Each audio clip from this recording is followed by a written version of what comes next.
Hi, Jesse. Welcome to Movie Junk. How are you? I'm good. How are you? Thanks for having me.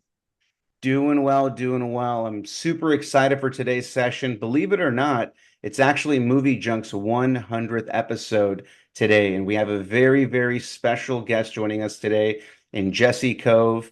You may have just seen Jesse in Magnum PI, the Gravesend series, starring alongside the legend, your father, Martin Kove, as well, who are no strangers to the Cobra Kai fandom, both of you. A Taste of Love, which I'm excited to talk about today, and some of your other projects. I just can't thank you enough for joining. Wow, man, I'm honored. 100th episode. Really, I'm super humbled. That's awesome. Definitely, definitely. And it's crazy how, time flies. I mean, I didn't realize it until we started. I was like, we just kicked off the 100th episode, and who better to feature? And again, really Well, excited to talk. congrats to you, dude. Thank you, thank you. And again, really excited to, kick things off. Taste of Love just came out. I'm sure fans have already seen the film, but if they haven't, it's out and available on the Hallmark Channel and various other streaming platforms.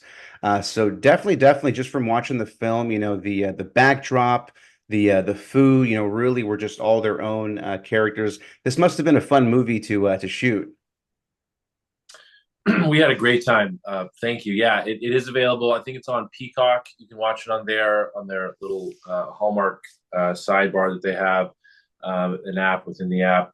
And yeah, we had such a great time doing this. I mean, we shot it in Dunedin, Florida, which is like 20-30 minutes outside Tampa. And it was right by the water, this beautiful little town. And it's like that. I always say that town is like Pleasantville. It's just so sweet. Come here, where my cat's coming around. Um, and and so it was just amazing to shoot down there. It felt like a dream because I was just every day I was waking up and opening my hotel curtains and there was the beach and it was just so beautiful. And then going to work in that environment was so relaxing. And working with Erin Cahill was so much fun. I mean, she and I become best friends today and to this date. And it's been a wonderful experience. We always say that movie took a little bit of our hearts because we had such a good time filming it. As much joy as you see in the movie, that's how it felt when we were making it. No, definitely, definitely. And you guys really had just a natural chemistry with each other. Just the seeing both you guys, with her character and your character, childhood friends that grew up, got separated, both went on your own, paths, right? And Yes. with her character returning again, to being able to make a really tough decision between taking a nice career opportunity or this new renowned love with your character, right? And you had a little bit of to say as far as like what decision she ended up making. Didn't Don't want to spoil it for the fans. Yeah, there's a little bit of a twist at the end, which is I think really nice for people to see. It just goes to show you, I was also watching to see what her values were and what she really wanted to do in the end. So it's a lovely story, and yeah, working with Erin's wonderful. She's done so many Hallmark movies. This was actually my first Hallmark movie, which was great, and no one better than to work with than her.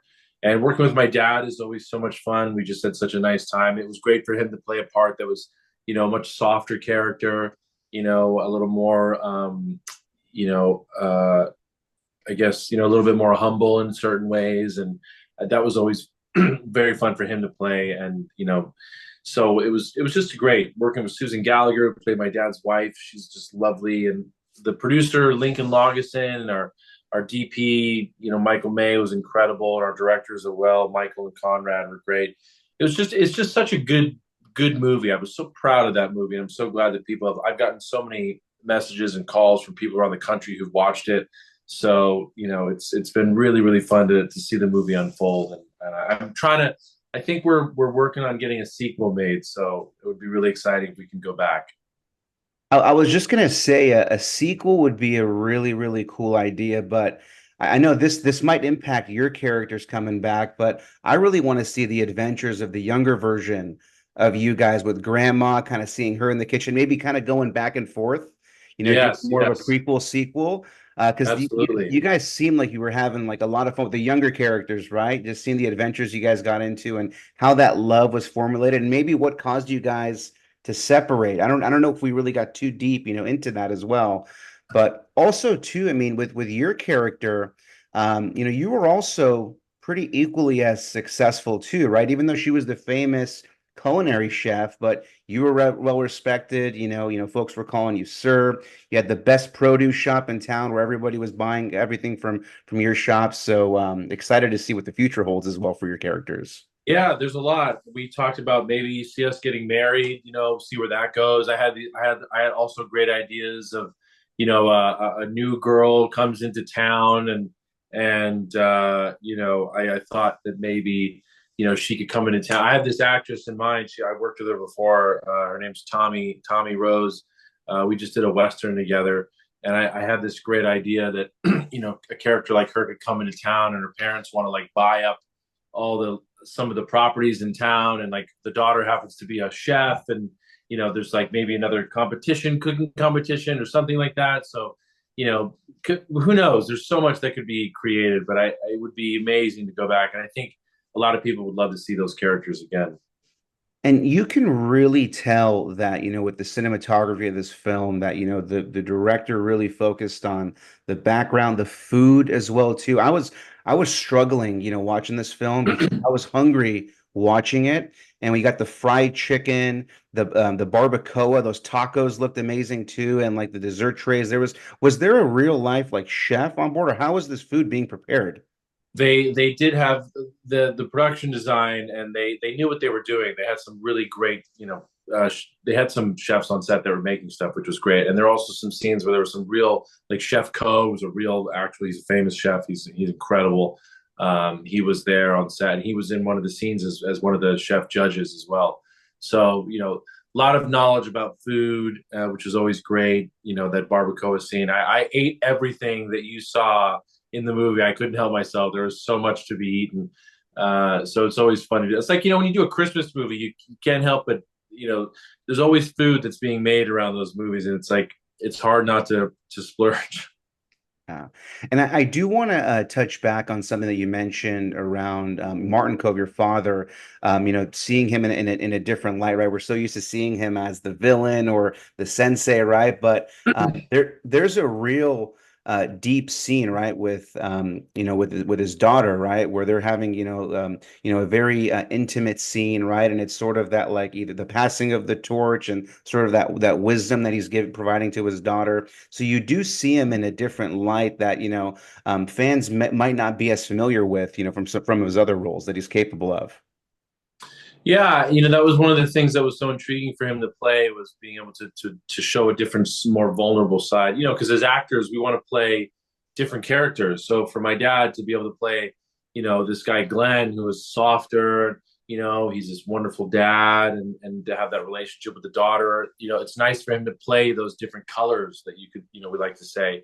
So it's always something that's interesting for us to do as actors, and to see the characters change as well. And I think that was nice for him. John Kreese is such an intense character. I think it was nice for my dad to step into the shoes of a different character like that, and show a side that who my dad really is. That's, a lot of who my dad really is like Glenn.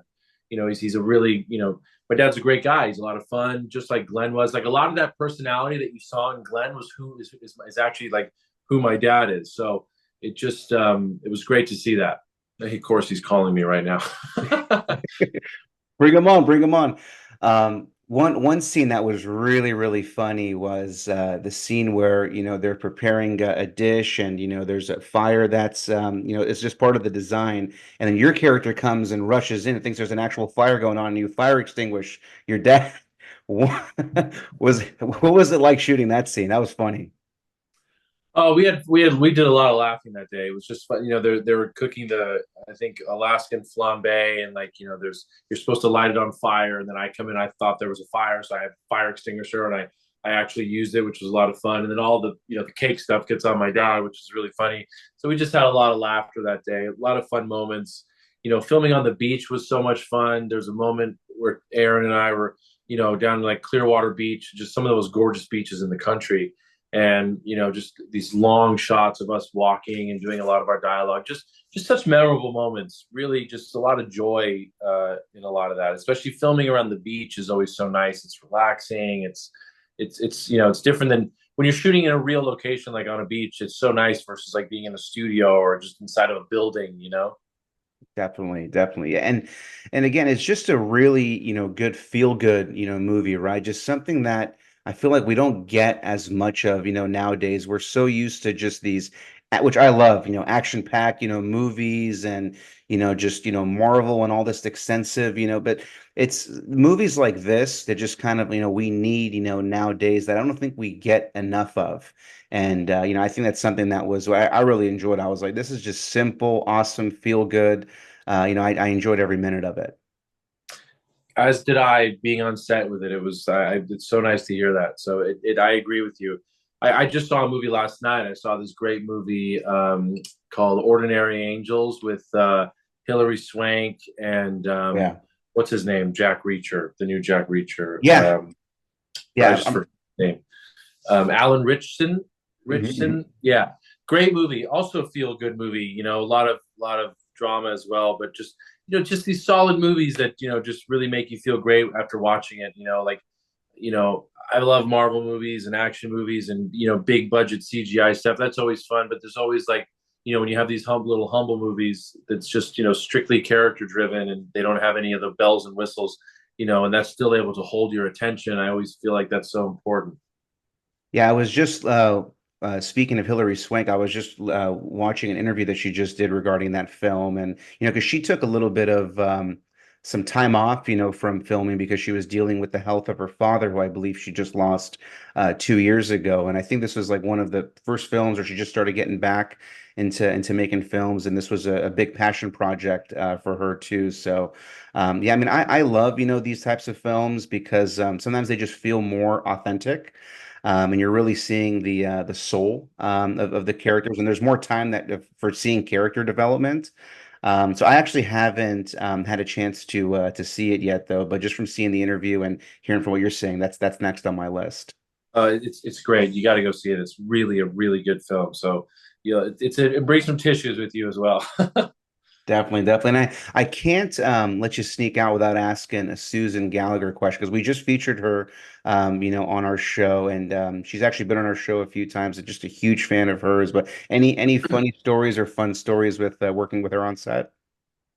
Well, Susan's just she's just such a lovely woman. It's so funny because people recognize her as like homeless Lynn on Cobra Kai, but in real life, she's this beautiful woman who's just like elegant and she walks around like royalty, not her attitude, but just how she carries herself. She's so elegant and graceful. And, there was a scene that she and I had. One of my favorite scenes is a scene between her and I.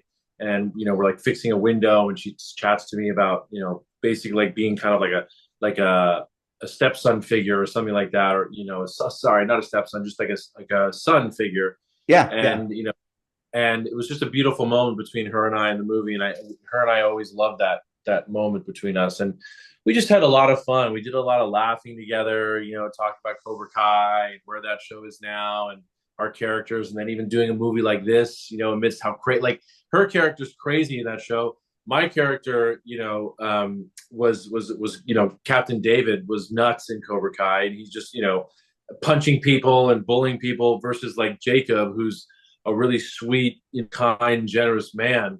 It's just funny to talk about the differences in that, and so even my even my dad's character in Cobra Kai compared to A Taste of Love. So we laughed about that a lot, and it's why it's fun to watch this movie because it's a totally different side of us that you get to see.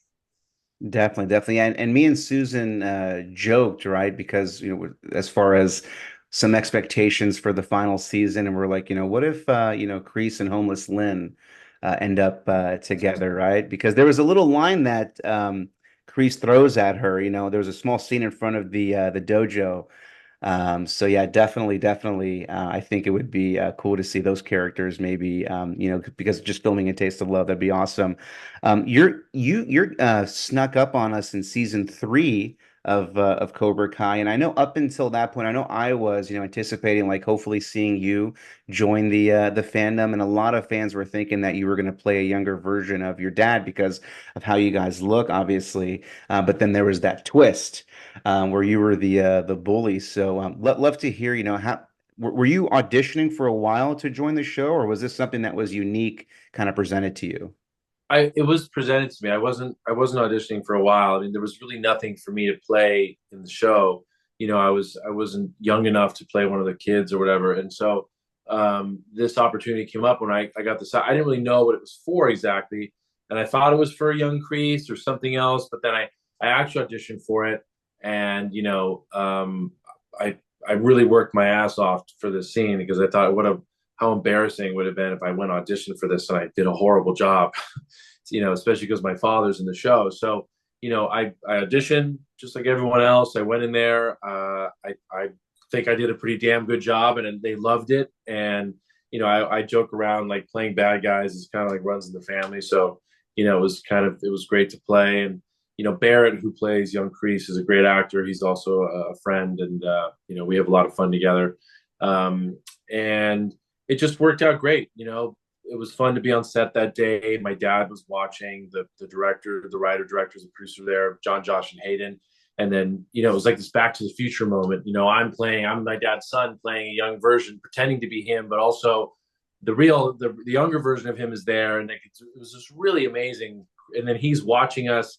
It was just a wild, moment in time and space. And cinematically, it was really, really cool. I was so grateful to be a part of the Karate Kid universe. I always kind of joke it all started with me because if I didn't bully Crease or show him that crumpled paper, he would have never joined the military, and Cobra Kai would have never started. So you're all welcome.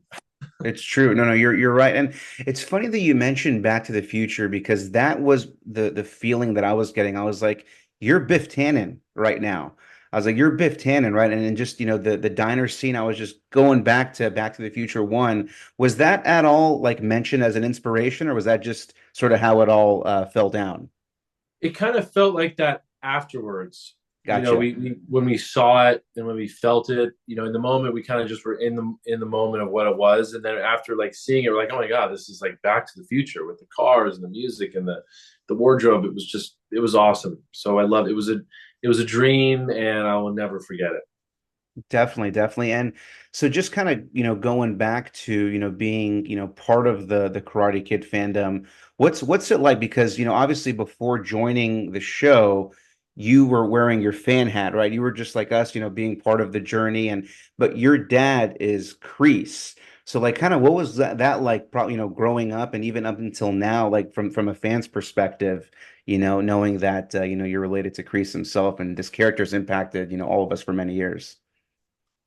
I appreciate how my dad's characters impacted people, and it's always great to see. It's humbling. It's a wonderful experience. I love watching my dad interact with fans, and I'm a fan of the movie too. I'm able to separate myself and see the movie for what it is, and be able to be a fan as well. Even when I watch the episodes of Cobra Kai before they were even released on Netflix, I remember like jumping up and down because I was so excited about certain characters. Like when my dad took over the dojo, one of my favorite scenes is like I think it's the end of season.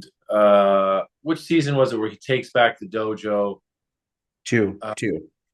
was it the end of two? He walks through it. Yeah, yeah, the end of season. He joins us in the finale of season one, where he comes in with a cigar, and that scene was just I can butterflies remembering it, but it Yeah, was he tells season Johnny, two. he's like, "You'll thank me one day."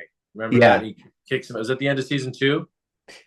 He walks in, but Yes, it was. he takes over at two. Yeah.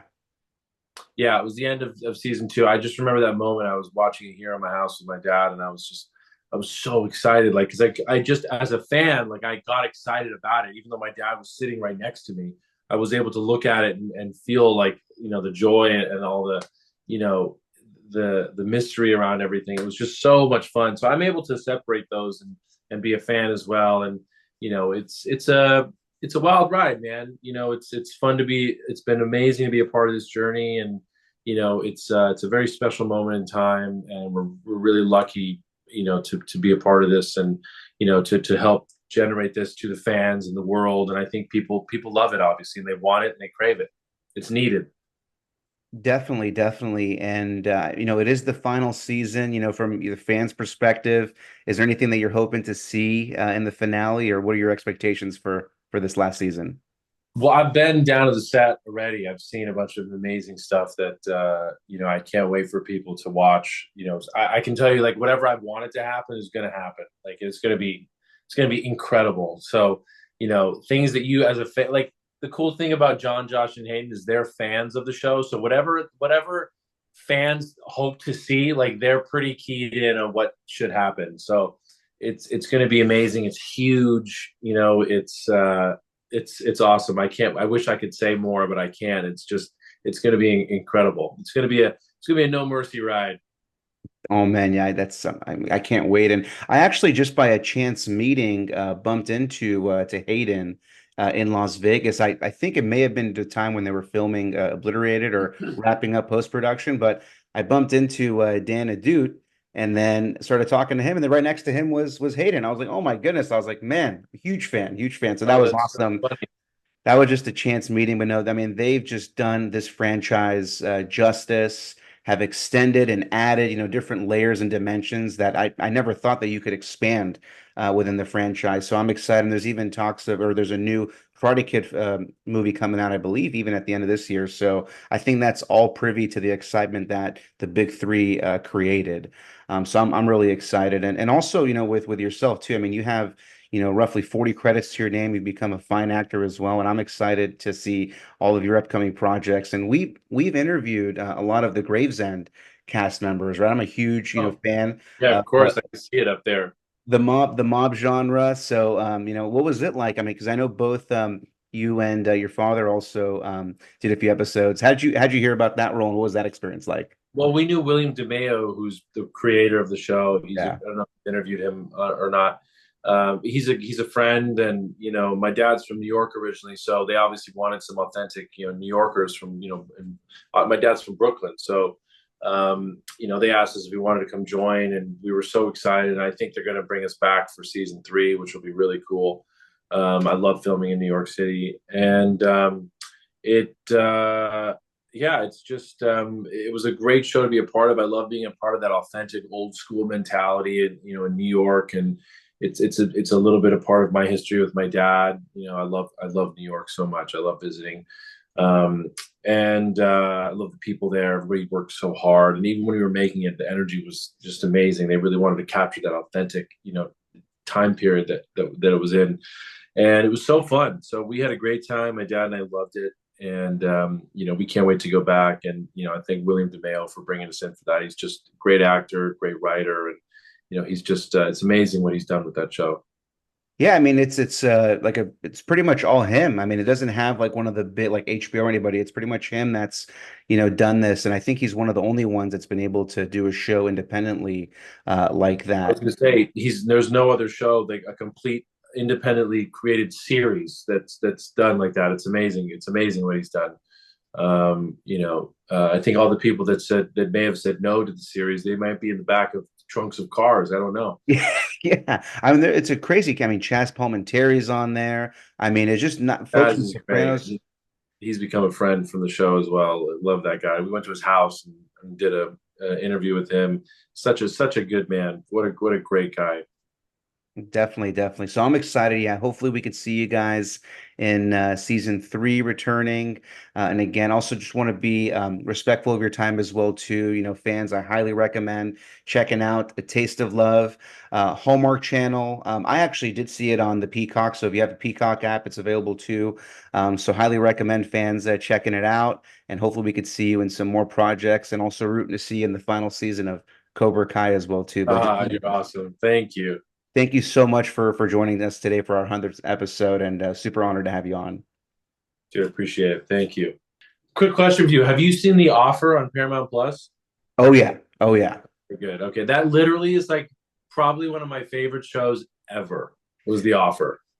Such an awesome show. And for me, I was like how are you guys not going to do another season after doing this, right? Because it doesn't have to just be on I mean, you can talk about Godfather 2, but it was all the other movies that were being made, like Chinatown and some of the other dramas that took place, and Francis had more control. I just loved it because there was a mob element to it, but they didn't take themselves too seriously, right? Yeah, It seemed real, you know? yeah. It was an excellent show. Excellent show. My dad and I always recommend young filmmakers to watch that show because that is literally the perfect epitome of the movie of the movie industry. Definitely, definitely. No, no, we're in sync. I love that show. That initially, to my understanding, was supposed to be a movie first. It was initially being made as a movie. I'm forgetting the names of the actors, but the actor from the new Star Wars trilogy, shoot, what was his name? He's awesome. He was in Robin Hood. He's been in a ton of stuff. He was initially supposed to be in that, and I'm forgetting the other actor, but it's supposed to be a movie first, and then it turned into a TV series. But I I'm glad think they did it as a series. It was the better way to tell the full story. exactly, exactly. Yeah, no, I love it. But Jesse, thank you so much. Hope you enjoy the rest of your weekend. And yeah, as more of your projects come out, it'll be an honor to have you back on. Had a blast. Thank you so much. You got it, dude. All right, I'll see Okay. you. Thank you Yeah, take again. care. Thank you so Okay. much. Take care. Yeah, I'll talk to you again. Bye.